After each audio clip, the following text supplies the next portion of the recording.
to E. Yes? Okay. So, for instance, lightus, happy, becomes lighte. Happily. Everybody good? Okay. What does this have to do with clariter, you're wondering? Well, when it's a third declension adjective like celer, celeris, celere, we don't do that because then it would look like this one, right? And that would be confusing. Side-eye facile. Remember we saw that yesterday? And I said it should be faciliter, but they decided not to do that. They didn't invite me to that meeting. If they had, I would have said, this is silly, and you're just going to confuse my students later, and I would appreciate if you didn't do that. But they didn't invite me, so that wasn't said. So, like, that's an example, but can you see how it would be confusing to try to figure out if you're using an adverb or the neuter adjective? Yes? So, that's why we don't do that in the positive. In the comparative, you're up a creek, okay? Without a paddle. You know what creek without a paddle. But what we do here is we come here to celer, and then we simply tack on iter. And that becomes quickly. Whoa, not quickly. Quickly. Okay? So this iter is the part that we added, so that's the part that means ly. And up here, it was this e. Ly. It made it ly. So that's like a little baby adjective and adverb review. Okay? So whenever you see clariter, what part of speech is clariter? An adverb. Very good. Okay? So our men run to the arms, and they climb the wall. Okay? There's lots of different words for wall, right? Because there's lots of different kinds of wall. You have the outside wall that's meant to be really tall and nobody can climb it.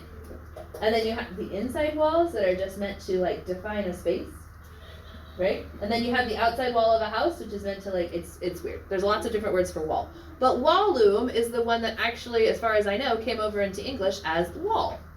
Everybody with me? Yeah, add another T. Wallum equals wall. Unless it's valley. Is it valley? I don't think it's valley. Perry says I should know this word. Okay. Well, you know, you pinpointed down to 2, so it's close. It is the wall, or the rampart of earth set with palisades, entrenchments, or earthworks. Wall. Okay. Overcomplicate wall. Well, I told you they have different kinds of walls. Okay, Okay, aigre. Everybody see this? Aigre. What part of speech is aigre based on what we just learned? What? No, this was an adverb. This is aiger, aigra, I think. Igrum. Okay, so this one, goodness gracious. Aiger, aigra, igrum. This one we come here and you stick on the E and it means sickly. Okay, so aigre is an adverb. So sustenatur, tell me about this verb. Sustain, it is sustain, very good. It doesn't matter if you don't know what the word means. You can look at it and go, that is passive, third person singular, indicative, and I have no idea what it means. And then it won't help you in the story at all, right? Okay? Like, it is more important to know the vocabulary. Yes? Because it's easier to whoosh and move on if you know the vocabulary, right? Okay, so if you have to choose vocabulary over grammar in any language, I can't say that. You have to do both. Well, grammar and some. You have to do both. Because that's the lowest form, that's the lowest level of language mastery. Like, you know 1,000,000 words, but you don't know what to do with them. So there's some kind of happy medium, yes? Okay. But the point is, In this case, knowing that it means sustained is good, okay? But you also need to know that it is third, singular, passive, present, that's what I forgot last time, and indicative, not subjunctive. So what's my subject then of sustenator?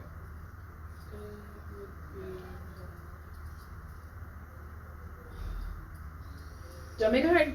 It's just day. Day is my subject. Yes?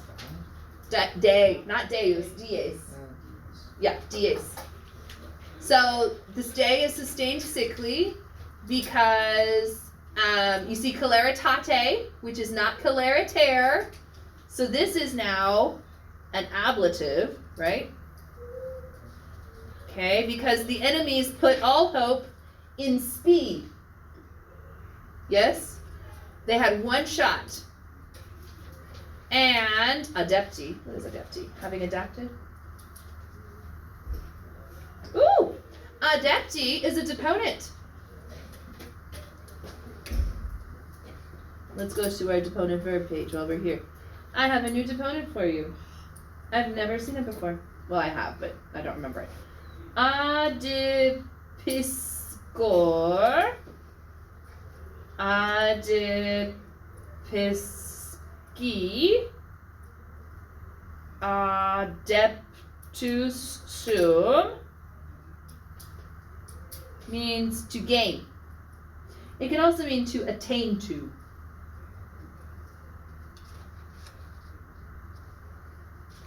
Okay? So, it's the enemies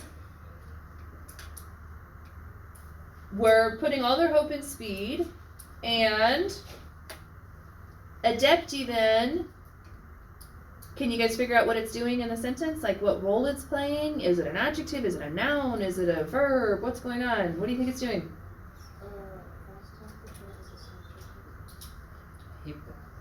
Yeah, it's describing hostes. Yes? So the enemies, having gained victory, right? So it's a participle. It's a perfect active participle because it's a deponent, right? Okay, I have to spell it out because normally we have present active participle, but now it's a perfect active participle. Okay, so the perfect active participle having gained victory before, basically in perpetuum, forever, having forever gained victory, or let's see, having gained victory,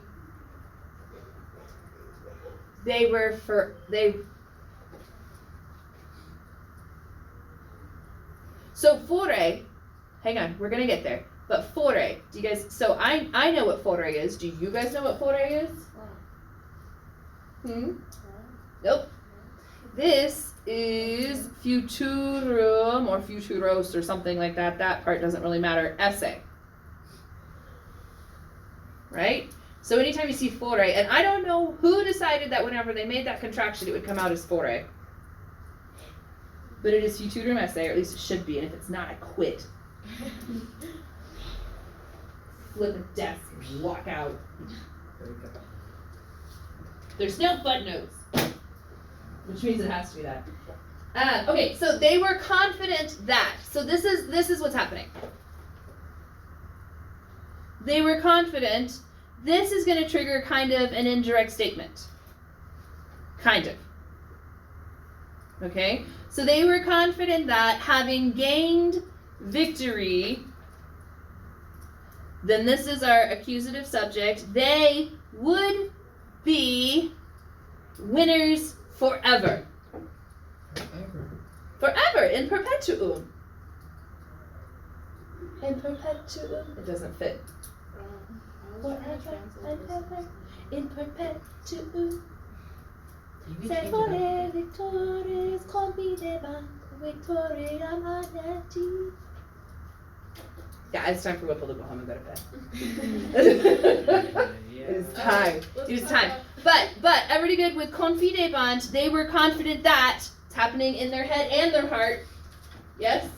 Okay, which means that we trigger indirect statement, which means that we're looking for an infinitive and the accusative subject of the infinitive, and all of that is indirect statement. Everybody okay? Anybody's mind blown, or does this all sound familiar? All sound vaguely familiar, I hope? A little bit. A little vaguely familiar? Okay. So, that's what I have. That they would be victors forever. I was trying to translate this last night before I get Yeah. Do you guys, one of our rhetorical devices was using two different forms of the same word, and we have that here, yes? Kind of want to highlight it. Victoriam, victores. Do you guys remember which one that was? No? We have to go through the whole thing. You're like, no, really? No, not really. We just have to find. It took us an hour last time. No, it was only 30 minutes. Don't exaggerate. We're rounding to the nearest hour. It didn't take us an hour, it took us 60 minutes. No, it was 30 minutes. Maybe 45. 1:15. Hang on. So, I did a better job of linking this. This is also linked in your song project, but this is the fastest way to get to that PowerPoint that we went over together. Have you sung the song project? It is due February 24th, and I need you to have picked out your songs by, I believe it's next week. Okay? But there is a literary device where you specifically use different forms of the same word. So we have victoriam and victores, and wouldn't that be interesting to be able to pull something out of our heads to say he was putting, because remember, the whole point of all of these particular rhetorical devices that we're scrolling through, again, is to draw attention to something. Okay? So what is he drawing attention to use some form of the word victor twice? Like, it's a huge victory. It's a big victory for us. Yes, exactly. It would be a huge victory for them. This could have been the end of the Roman colonization of France. Gaul, but yes. Not irony. Where was it? Not lie to tease. I hate when I know that there is a thing, but I can't remember the name of the thing. Yeah, I feel like it was close to the bottom. It is very close to the bottom. Oxymoron, personification, it's not that, not pleonasm. Polyptoton! That's what it is. A type of anaphora, repetition of the same word but used in a different case or tense. So this right here is polyptoton.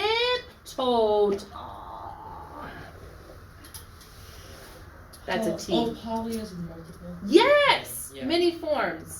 Polyptoton. If I didn't know what that was, I would think it was a shape. Yeah, I thought it was a shape too.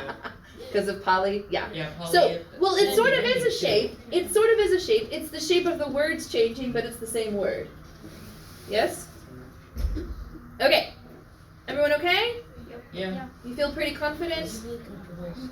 So we talked about this is an infinitive with incipient.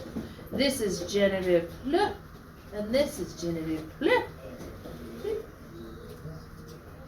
Okay. Questions, concerns, comments? Did we pull it out at the end and make it entertaining? Because it was super boring at the beginning. It's pretty Yeah, entertaining. good. I do my best. I try. Don't got a lot to work with. I'm more excited about song project with this. It's not the